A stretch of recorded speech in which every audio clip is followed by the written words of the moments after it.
Hello everyone, a very good day to you all. Today, I'm going to show you how to prepare the best garlicky binalonan pork longganisa. So first, I'm going to introduce you to the ingredients. Please kindly refer to the description box below for the exact measurements. First, we will be requiring fresh or natural garlic, minced or chopped, brown sugar, salt, black ground pepper, sukang iloko or vinegar, soy sauce, seasoning which is optional, and minced pork belly. Make sure your hands are clean, otherwise use a pair of kitchen gloves. Combine garlic in a bowl of minced pork belly,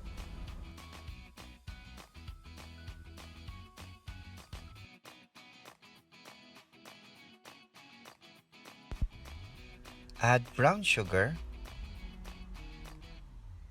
salt, black ground pepper, vinegar or sukang iloko,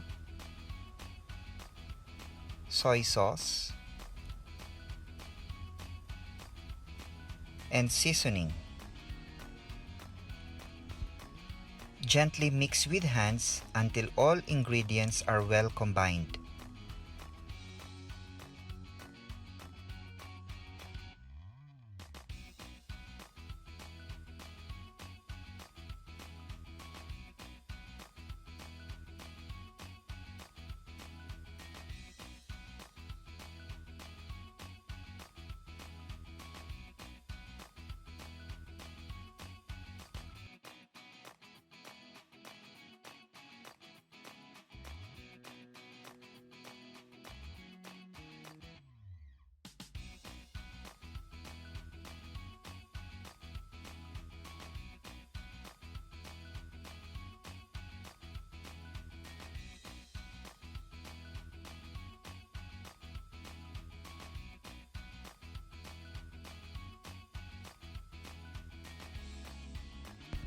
Once you've made sure that the meat is well combined with the added ingredients, cover it with a cling wrap and set it aside for 1 to 2 hours for curing before moving to the next procedure.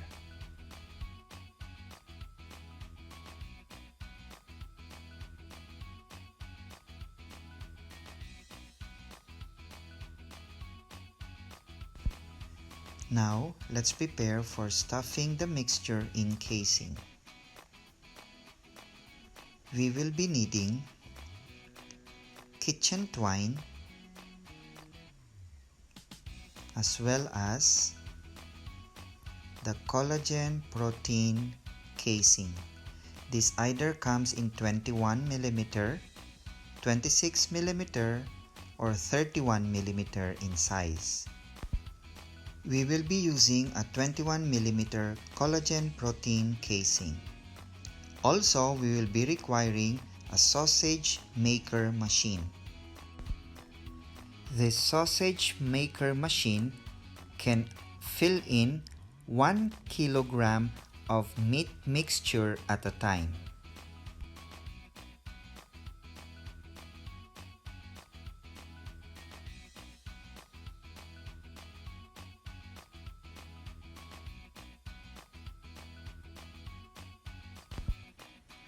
Now, let's carefully fill in the sausage maker machine with the meat mixture and prepare the stuffing of this in collagen protein casings. You can actually do it your way. However, I will show you how I do it.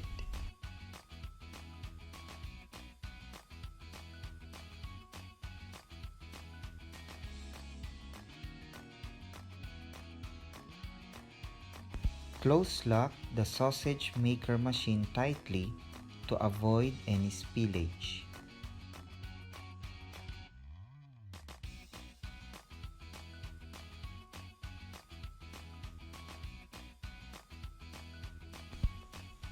Now, cut a desired length of the collagen protein casing and carefully insert it in the nozzle of the sausage maker machine.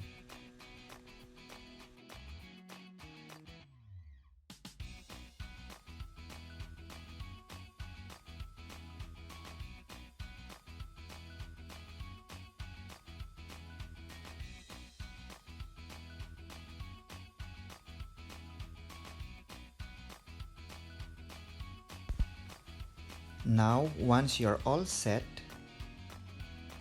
carefully rotate the handle and frequently adjust the meat that gets into the casing. Make sure to leave an ample space for enough room for twisting and tying the ends later on.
Now, get a kitchen twine and carefully insert it in one end of the casing stuffed with meat, then measure a desired length, approximately 2 to 2.5 inches.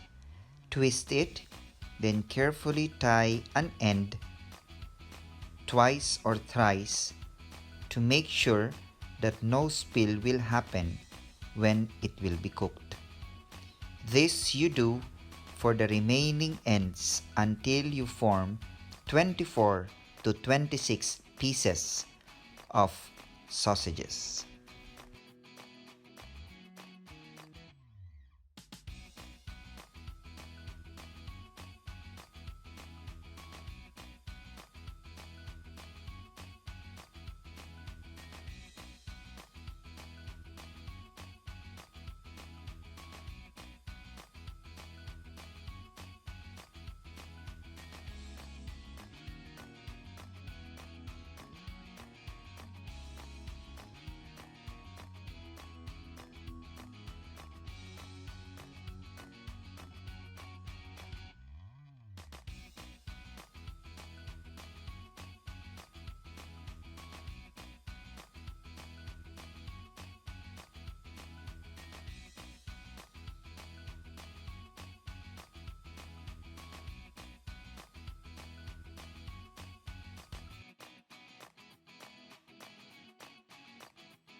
This preparation yielded 26 sausages.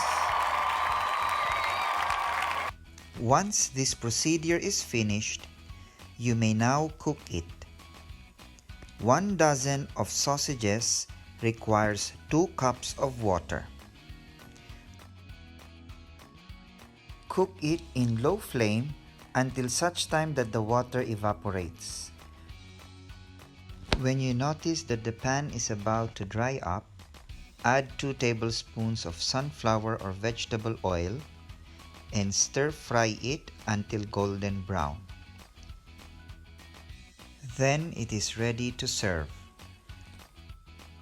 Should you not wish to cook it yet, for longer preserved shelf life, place it in the freezer and it can reach a maximum of 1 month. I hope you like this video. Please like, drop a comment, and subscribe if you haven't yet.